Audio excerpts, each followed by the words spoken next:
மக்களின் சார்பாக நன்றிகள் தெரிவித்துக் கொள்கிறோம். காரணம் என்னன்னா, மேரேஜ் அவங்களுக்கு இந்த வயசுல வீட்டில் இருக்க வேண்டியது அதை விட்டு போட்டு இந்த பாடுபட்டு இங்கே அங்கே அலைஞ்சு அவனை பார்த்து இவனை பார்த்து இப்படி பண்ணி அப்படி பண்ணி இதெல்லாம் அவசியம் தானா? இந்த இவ்வளவு பணத்தை ஏதாவது ஏழைகளுக்கு ஒரு சாப்பாடு போடலாம், ஒரு வைத்திய செலவு கொடுக்கலாம், படிப்பு கொடுக்கலாம் இல்லைங்களா? அதை விட்டு போட்டு இவங்க இந்த வயசான காலத்தில் இந்த பாடுபட்டு நீ செய்யணுமா? சரிங்களா தப்பா?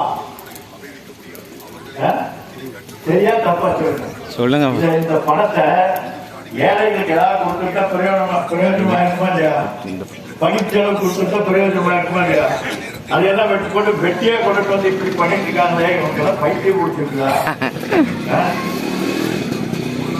நீங்க எதை செய்யணும்னு இப்ப நம்ம சொன்னமோ அதெல்லாம் இந்த பணம் இருந்தா யாரோ ஒரு சிலருக்கு பயன்படும்.